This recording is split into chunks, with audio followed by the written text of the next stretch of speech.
how to make a secret door in Minecraft Bedrock. So if I flip this lever, the door opens, and then I can walk through, and I can close the secret piston door on the other side. You can make this piston door on Xbox, PlayStation, Switch, Pocket Edition, and PC. It is really simple and easy for you to make, and all you need for this door are these materials right here. Of course, the lever isn't the most hidden way to be able to enter a secret door. You can also use a calibrated skulk sensor, or any other secret method you want to be able to open the door. But first of all, let me show you how to build the door for yourself. First of all, find out where you want to build your base, and then make sure you have some space. You'll be able to fit a lot of this back in later, but it's just easier to be able to build it if you have a lot of empty space to be able to build in. Then go to one side of your door. On the inside, it can be either of the sides on the inside because you need to build the same thing. And then you want to place a piston one block away facing towards you, and then another one beside it, and then one facing forwards standing near the first two pistons. So one right here, as you can see. So two pistons and then one piston here.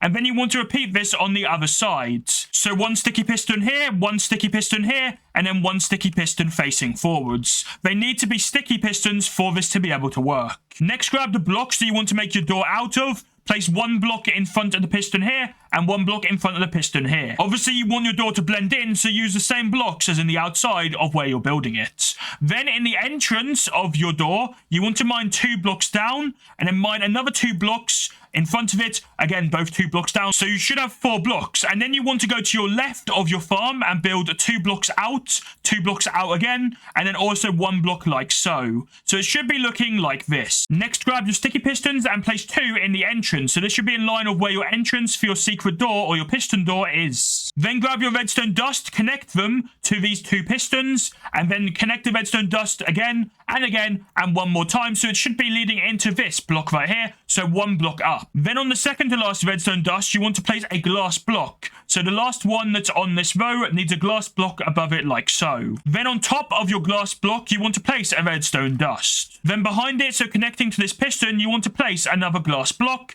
and another redstone dust on top. On top of your 2 pistons, then place 2 more redstone dust. It should be leading into the redstone dust on this glass block here. On the other side, on the furthest 2 pistons, place 2 redstone dust. Place 8 solid blocks leading across the top of the pistons. So it should be connecting the single closest piston and the other single closest piston, and then also be on the back as well, like so. Grab your solid blocks, and above your redstone dust, you want to place the solid blocks on the furthest piston, so the one closest to the inside, not the one closest to the outside.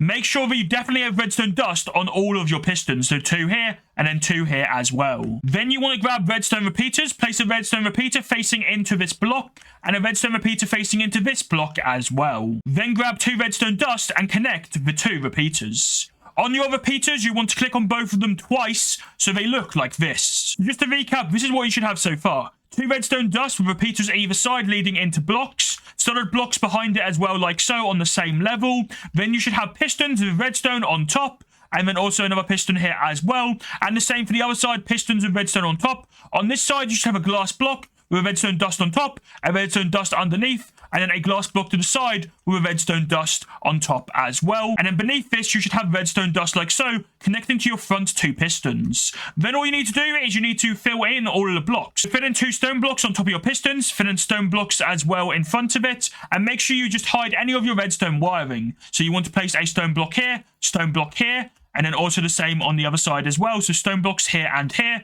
And you can also fit in more of this area of stone blocks if you do want to as well. For example, putting stone blocks right here and also up here as well. If you want to be able to close the door behind you, simply grab a lever and place a lever right here on the inside. Then on the other side, so the outside of your door, to be able to use a lever to be able to enter it, simply break one of your blocks. So one of the blocks at the top in line with your door, leave 1 block gap, and then do that. Then you can simply have a redstone dust connecting to the block. So I've already got this one here, but if you didn't, you can simply break this, place this, then place a block back and place yourself a lever. And then if you flip this lever, your door should shut and this should work correctly, as you can see. And then you can flip the lever again and the door will open once again. And just to prove to you that the lever on the other side works, I'm going to click on this, and as you can see, the door will shut behind me. Of course, the lever is quite visible, so you have a few different options. First of all, you could just move the lever and connect it to redstone to be able to make this further away, so the lever is somewhere hidden, then you have to walk all the way over to your door. Or you could hook this up to any other redstone contraption. So,